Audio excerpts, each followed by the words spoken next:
Hello all. Hope all are you good. We are here with you all.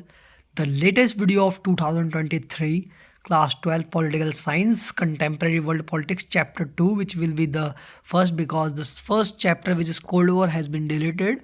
So आज का हमारा chapter रहेगा end of bipolarity. इसके notes मिलेंगे आपको पॉलिटिकल साइंस के हैंड रिटन्स, और हम इसमें समझेंगे सेकंड चैप्टर को एंड ऑफ बाइपोलैरिटी को, जो कि क्लास 12 के बोर्ड सारे 2023 में वो देने जा रहे हैं आगे। सो चलिए इस चैप्टर को समझ के इस चैप्टर के मेन इंपॉर्टेंट क्वेश्चन और इसके जो एडेड टॉपिक्स हैं इसको कर लेते हैं, क्योंकि आगे फ्यूचर में आपके पेपर में 2023 के बोर्ड्स में आ सकते हैं, जो कि आपके बोर्ड्स आपको पता होना चाहिए शुरू हो रहे हैं और पॉलिटिकल साइंस का 20 मार्च को है। तो इस चैप्टर में आपको क्या पढ़ना है? सबसे पहले तो क्या था सोवियत सिस्टम, कैसे डिसइंटीग्रेट हुआ, उसके कॉन्सिक्वेंसेस क्या हुए, शॉक थेरेपी क्या थी, किसके लीडरशिप में हुआ था आपका ये कोलैप्स डिसइंटीग्रेट। सो सोवियत सिस्टम था क्या, आपको पता होना चाहिए 1919 के रशियन रेवोल्यूशन से आया था, सोशलिज्म पे बेस्ड था। और बाइपोलैरिटी इसलिए कहते हैं क्योंकि यूएस और यूएसएसआर दोनों दो वर्ल्ड में बट गए थे, वार्सा पैक्ट यूएसएसआर वालों का और यूएस का नेटो। तो इन दोनों के बीच में कोल्ड वॉर चला सेकेंड वर्ल्ड वॉर के बाद, जो कि 1945 से 1991 तक चला, क्योंकि 1991 में सोवियत सिस्टम जो था वो डिसइंटीग्रेट हो गया था 1991 में। सो देखते हैं फिर डिसइंटीग्रेशन के क्या काम आए। आपका चैप्टर स्टार्ट यहाँ से होता है जब बर्लिन की वॉल टूटते हुए दिखाया जाता है। बर्लिन की वॉल क्या थी, ये टॉपल कर दी गई थी 1989 के टाइम पे। ये जर्मनी में एक आपका वॉल बनाया था उसके कैपिटल सिटी बर्लिन में, ठीक है guys. This dramatic event was followed by an equally dramatic and historic chair of events that led to collapse of the second world. Second world किसको कहते हैं? यूएसएसआर को। फर्स्ट वर्ल्ड कहते हैं America को, और थर्ड वर्ल्ड इंडिया और China developing country को। सो दैट गाइज यहाँ पे वेस्ट बर्लिन जो था वो कैपिटलिज्म था और जो यूएस के अंडर में था, लेकिन जो ईस्ट बर्लिन था वो था कैपिटल के नहीं, मतलब वहाँ कैपिटल सिटी थी लेकिन वो कैपिटलिज्म नहीं था, वहाँ सोशलिज्म था जिसको स्टालिन और निकिता क्रुश्चेव ने ऑन कर रखा था। बर्लिन वॉल बिल्ड कराई थी निकिता क्रुश्चेव ने, यूएसएसआर ने। Great symbol of cold war था ये। इसका कोलैप्स हुआ गाइस, कब कोलैप्स हुआ आपको हम दिखा सकते हैं। कोलैप्स हुआ था हमारा इसका 1989 में, 1989 से शुरू हो गया था कोलैप्स होना, ठीक है गाइस। आप देख सकते हैं, बाकी हम इसमें आगे देखेंगे। तो what was the Soviet system? USSR. USSR की फुल फॉर्म होती है union of Soviet socialist Republic. क्या होती है guys? Union of Soviet socialist Republic, है ना। तो ये हम देख सकते हैं।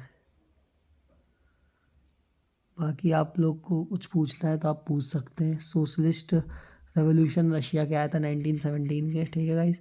तो इसमें हमें पढ़ना है revolution that revolution was inspired by the ideals of socialism. जो सोशलिज्म पे बेस्ड था ये USSR. Political system centred around the communist party and no other political party. यहाँ पे सिर्फ एक ही पार्टी थी, कम्युनिस्ट पार्टी, और कोई पॉलिटिकल पार्टी नहीं थी, यहाँ फ्रीडम नहीं था। After the second world war the east European countries that the Soviet army had liberated from the fascist forces. तो उन्होंने अपने अंडर यूएसएसआर को बना लिया था। अब ये बोरिस येल्त्सिन कौन था गाइस? बोरिस येल्त्सिन वही थे जिन्होंने सोवियत यूनियन का डिसइंटीग्रेशन कराया। इन्होंने इनके लीडरशिप में हुआ। पहले ये खुद कम्युनिस्ट पार्टी में थे, मेयर थे मॉस्को के, गोरबाचेव ने बनाया था इन्हें, लेकिन बाद में ये क्रिटिक्स, गोरबाचेव के क्रिटिक्स बन गए और इन्होंने कम्युनिस्ट पार्टी छोड़ दी। और led the protest against the Soviet regime in 1991, played a key role in dissolving the Soviet Union. तो इन्होंने सोवियत यूनियन को डिसॉल्व कराया था। इन्होंने कहा था सोवियत यूनियन से कुछ नहीं होगा, वो आपको वेस्ट कर रही है। तो आपको पता है 1991 में डिसइंटीग्रेशन हो जाता है, ठीक है गाइज। तो हम देख सकते हैं टाइमलाइन ऑफ डिसइंटीग्रेशन। 1989 में अक्टूबर में सोवियत यूनियन डिक्लेयर करता है कि और द वार्सा पैक्ट से जितने मेंबर थे वो फ्री हैं और वो अपने गवर्नमेंट बना ले। बर्लिन वॉल गिर जाती है गाइस नवंबर में 1989 के, ठीक है।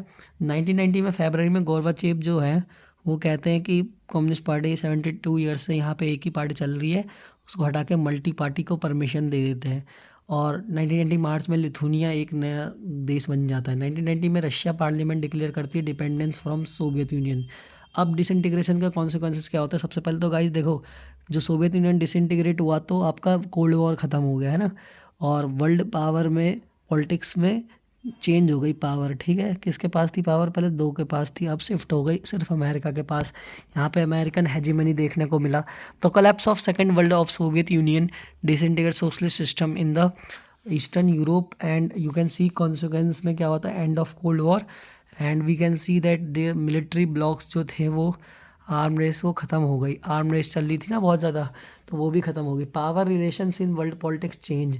कौन पावरफुल बन गया अब ज़्यादा, सबसे ज़्यादा पावरफुल था अमेरिका। सो आई गाइज आप देख सकते हैं कि 2 पॉसिबिलिटी थी अब जो देश निकले थे सोवियत यूनियन से, आइदर रिमेनिंग सुपर पावर और either the remaining super power.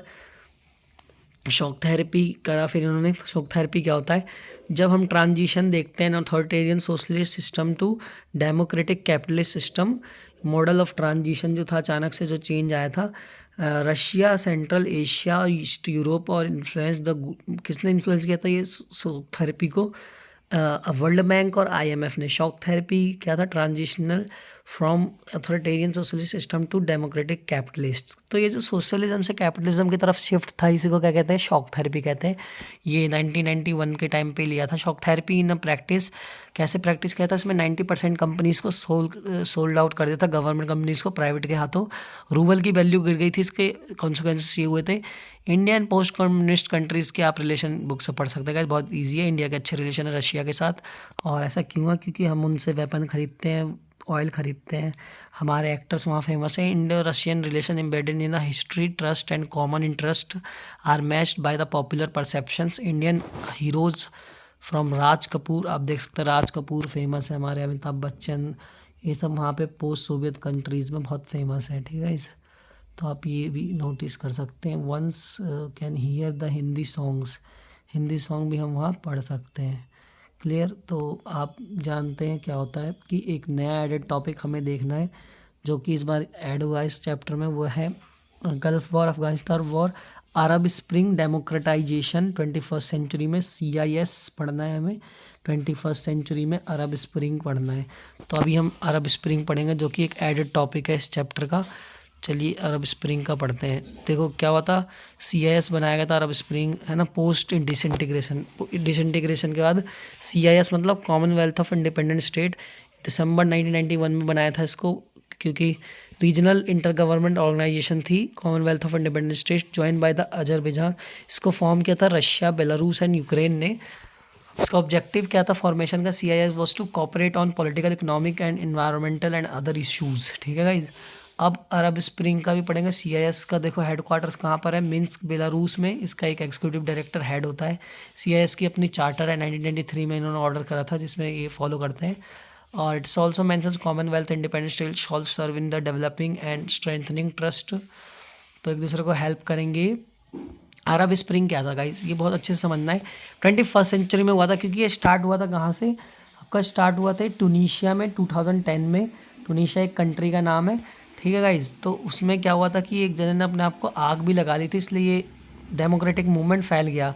क्या था, ये पॉलिटिकल मूवमेंट बन गया था। In Tunisia Arab spring took its roots struggle against the corruption. क्यों किया था इसको करप्शन के अगेंस्ट करा था वेस्ट एशिया में, और अनएम्प्लॉयमेंट, पॉवर्टी वगैरह जो था, पब्लिक ने ये प्रोटेस्ट करा था। So the people considered the existing problem as the outcome of democratic autocratic dictatorship. ये लोग डेमोक्रेसी चाहते थे अरब वाले। सो हौसनी मुबारक जो कि इजिप्ट के किंग थे, उनको भी कोलैप्स होना पड़ा डेमोक्रेटिक प्रोटेस्ट की वजह से। यमन और बहरीन, लीबिया, सीरिया, सब जगह प्रोटेस्ट होने लग गए डेमोक्रेसी लाने के लिए। ओके गाइज, तो अब डेमोक्रेटिक मूवमेंट था ये अरब स्प्रिंग, याद रखना। अब एक कहानी है, मोहम्मद बौजूजी जो कि ठेली लगाता था, उसकी ठेली गवर्नमेंट ने छीन ली थी क्योंकि उस पर लाइसेंस नहीं था, तो उसने धमकी देता कि मैं अपने आप को जला लूँगा। उसने अपने आप को लाइफ बर्न कर लिया था, आप देख सकते हैं इस इमेजेस में। उस टाइम अल अब्दीन अली कौन थे, वहाँ के टूनीशिया के रूलर थे, तो उन्होंने तब भी कुछ नहीं करा है ना। 21st सेंचुरी में हुआ था, तो ये मूवमेंट और फैल गया कि एक जने ने अपने आप को आग लगा दी, तब भी इनके कानों पे जू नहीं रेंग रही, ठीक है गाइस, वो आप देख सकते हैं। और यहाँ पे चैप्टर खत्म होता है, इसके आगे 3 आपके ऑपरेशन है जिसके ऊपर मैं नेक्स्ट वीडियो ला रहा हूँ। कौन कौन से ऑपरेशन है, Operation Desert Storm, Infinite Reach और एंड्यूरिंग फ्रीडम हम पढ़ेंगे। फिर ये आपका सेकंड चैप्टर मतलब फर्स्ट चैप्टर ही ख़त्म हो जाएगा। और नोट्स के लिए आप हमें विजिट कर सकते हैं, कांटेक्ट कर सकते हैं ऑफलाइन क्लासेस के लिए। Thank you so much for watching till last. Like, share and subscribe education line.